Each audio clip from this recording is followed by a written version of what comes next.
Assalamualaikum warahmatullahi wabarakatuh. Nama saya Asmariani, NIM RRC1C017014. Di sini saya ingin mempresentasikan mengenai sejarah dan pemikiran akuntansi syariah.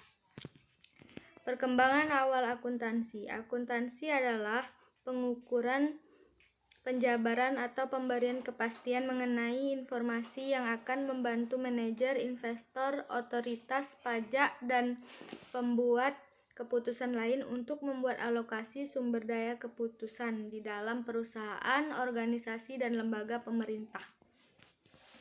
Sejarah akuntansi. Akuntansi merupakan salah satu profesi tertua di dunia. Dari sejak zaman prasejarah, keluarga memiliki perhitungan tersendiri untuk mencatat makanan dan pakaian yang harus mereka persiapkan dan mereka gunakan pada saat musim dingin.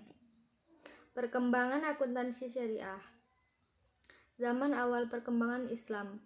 Pendeklarasian negara Islam di Madinah tahun 622 Masehi didasari oleh konsep bahwa seluruh muslim adalah bersaudara tanpa memandang ras, warna kulit, dan golongan, sehingga keseluruhan kegiatan kenegaraan dilakukan secara bersama dan gotong royong di kalangan para muslim. Hal ini dimungkinkan karena yang baru saja berdiri tersebut hampir tidak memiliki pemasukan atau pengeluaran.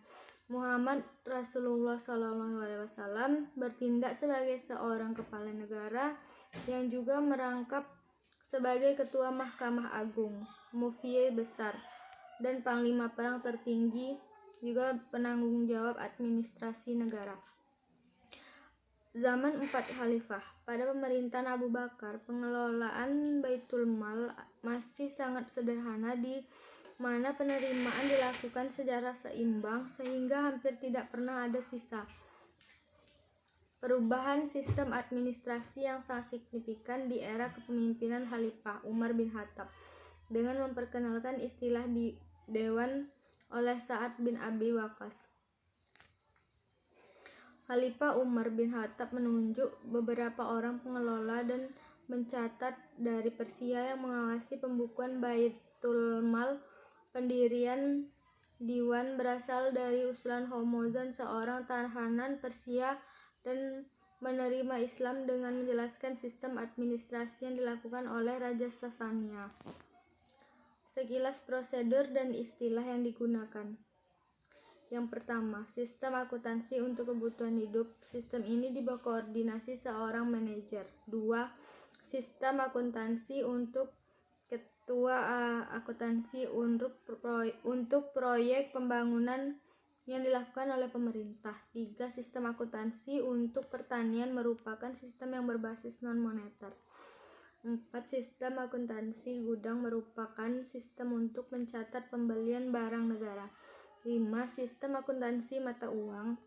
Sistem ini telah dilakukan oleh negara Islam sebelum abad ke-14 Masehi. 6. Sistem akuntansi peternakan merupakan sistem untuk mencatat seluruh binatang ternak.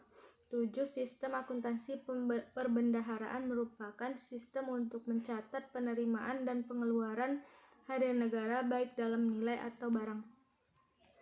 Hubungan akuntansi modern dan akuntansi Islam. Perkembangan ilmu pengetahuan, termasuk sistem pencatatan pada zaman dinasti Abbasiyah, sudah sedemikian maju. Sementara pada kurun waktu yang hampir bersamaan, Eropa masih berada dalam periode The Dark Age. Dari sini kita dapat melihat hubungan antara Luca Pacioli dan akuntansi Islam. Luca Pacioli mengatakan bahwa setiap transaksi harus dicatat 2 kali di sisi sebelah kredit dan di sisi sebelah debit. Dengan kata lain, bahwa pencatatan harus diawali dengan menulis sebelah kredit kemudian di sebelah debit. Hal ini memunculkan bahwa Pacioli menerjemahkan hal tersebut dari bahasa Arab yang memang menulis dari sebelah kanan.